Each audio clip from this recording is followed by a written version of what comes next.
Welcome back as we continue our study in Proverbs today.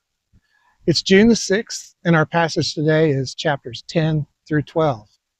If you remember back on June 3rd, I explained that the book of Proverbs is broken up into 4 sections. Well, today we start into the section which compares Solomon's wisdom, the wisdom that God gave him, to those things which man thinks are wise. It begins in chapter 10, and it goes all the way through chapter 23. This section of Proverbs also relies heavily on a poetic device known as the couplet. Now, a couplet consists of 2 lines of verse, usually rhyming and sharing a common meter that forms a complete thought or an idea. Now, we don't always pick up on this when we're reading our English translations of the Bible, but in the original Hebrew and with the cultural context, it would have made much more sense to us and been more apparent. These couplets are often providing a contrast or a comparison around a particular topic. For example, wisdom versus foolishness, wealth versus poverty, good versus evil, truth versus lies, life versus death. You can usually identify these contrasts and comparisons by marking the place where you see a but or sometimes the word and. There's about 100 of them in today's reading alone. They typically provide us a positive benefit versus a negative detriment in each of these couplets.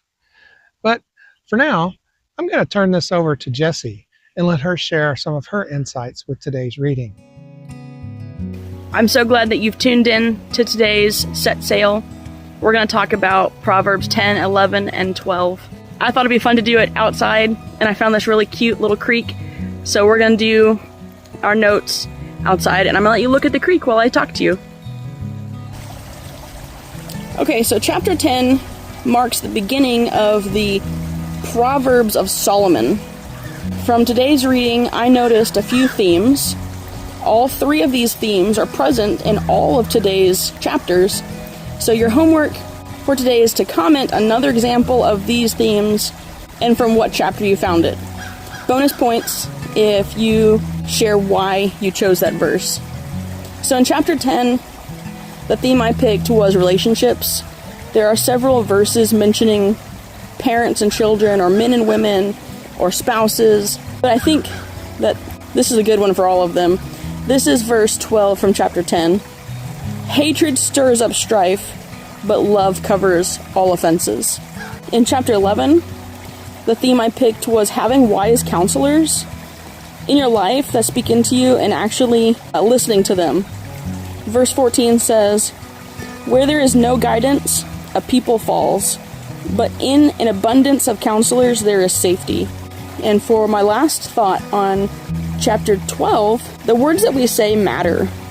Verse 18 says, there is one whose rash words are like sword thrusts, but the tongue of the wise brings healing.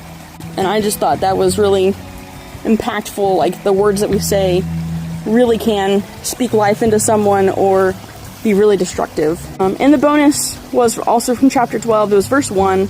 It says, whoever loves discipline loves knowledge, but he who hates reproof is stupid. So don't be stupid. Love discipline. Love knowledge. Relationships are necessary and good things. Have lots of wise counselors, and the words that we speak matter a lot to the people around you, but they also really matter to God. Don't be stupid. Thanks, Jessie. That was very helpful. So back to what I mentioned before about the couplet.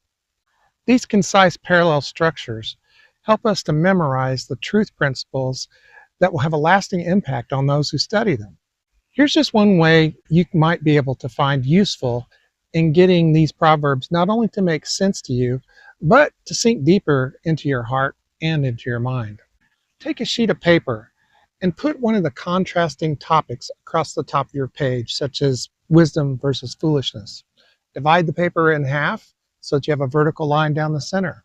On one side, write down the things said about wisdom, and on the other side, all the things concerning foolishness.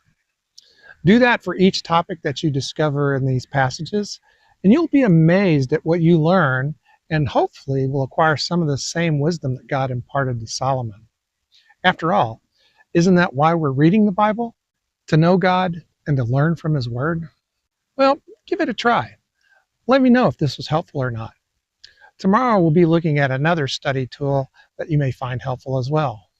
I'm looking forward to you coming back tomorrow for more at Set Sail with Grace Harper.